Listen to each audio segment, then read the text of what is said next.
Some cities could be completely submerged by as early as the beginning of the next decade.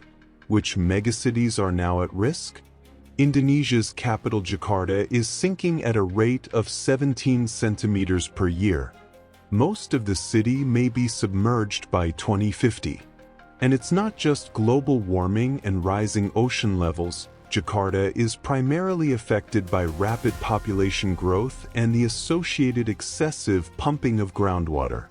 The city authorities have no possibility to organize a single water supply for 10 million inhabitants, and as a result of pumping out water, voids have formed under the surface of the ground, and pressure drops in them cause the soil to subside and quickly flood.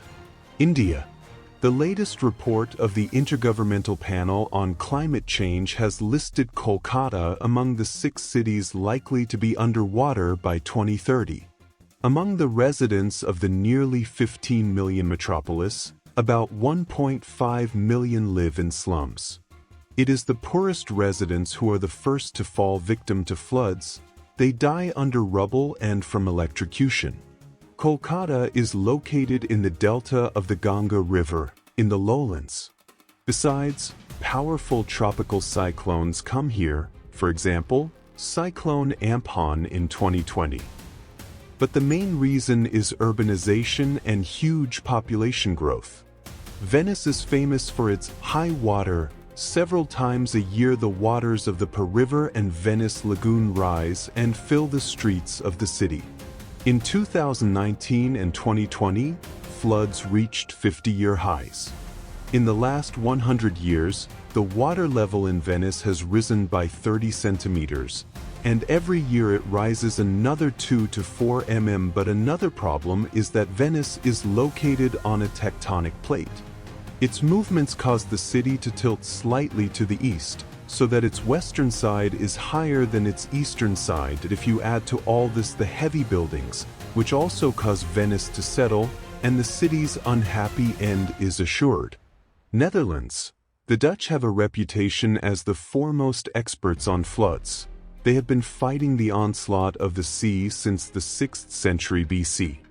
It is not without reason that the Dutch introduced the words dike, polder, and sluice.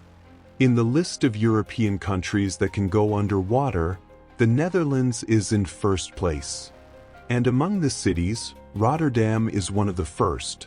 90% of its territory is below sea level. Vietnam's largest metropolis, Ho Chi Minh City, could be flooded by 2050. The water level in some parts of the city has risen by 8 centimeters over the past 20 years. Most of the territory of the city are at an altitude of less than a meter above sea level, so that floods after heavy rains here have become almost commonplace. At the same time, the city's population is growing. Chaotic development has destroyed most of the natural channels and islands of nature in the city, and the soil no longer holds water.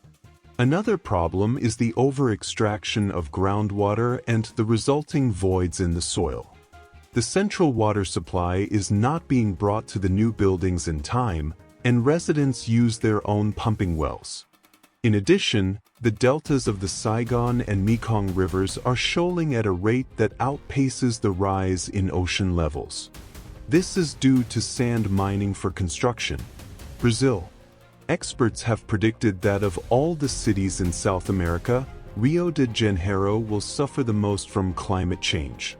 By 2080, the temperature in the city will rise by 3.4 degrees and the sea level by 37 to 82 centimeters. The danger lies not only in tidal waves. The city is often hit by landslides caused by powerful tropical cyclones. Historically, Rio gradually grew from the coast inland, destroying hills and swamps along the way. Restoring green spaces, reinforcing slopes, and creating pockets of coolness in the city for a long time didn't bother anyone at all. Floods and landslides were the logical result of this. Thailand. Floods in Bangkok are quite common. About 50 years ago, it was famous for its small rivers and floating markets and houses. But time has taken its course, There, as in many civilizations, high-rise buildings were built, and they are located on clay soil with a high degree of compaction, which is one of the reasons for its subsidence. Another reason is excessive groundwater withdrawal. Lagos, Nigeria, at Africa's most populous urban agglomeration, is home to about 24 million people. The former Nigerian capital does not boast a developed infrastructure, and one of its main problems is the drainage network, which cannot cope with so many people. In addition, new neighborhoods are growing and multiplying in the city, and for this purpose sand mining is being carried out here in the lagoon.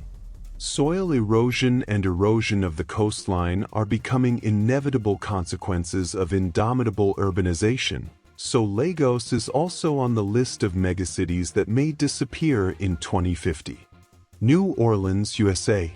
The largest city in the state of Louisiana is sinking underwater at a rate of up to 5 centimeters per year and, as NASA researchers predict, will be flooded by 2100. New Orleans is located in the Mississippi River Delta, and about half of its neighborhoods are below sea level, so flooding due to river overflows and heavy rains is not uncommon here. Hurricane Katrina in 2005 caused particularly widespread destruction. About 1,800 people died then. New Orleans' defenses failed, most likely due to years of soil shrinkage. Osaka, Japan. One of Japan's largest commercial centers and one of the country's major tourist attractions could fall victim to earthquakes, typhoons, and massive floods by 2070. Much of the city lies in a low-lying area mottled with riverbeds. There is no ready recipe for saving such giants as modern cities. But the main thing is already clear: hiding behind high walls and dams will not fix anything.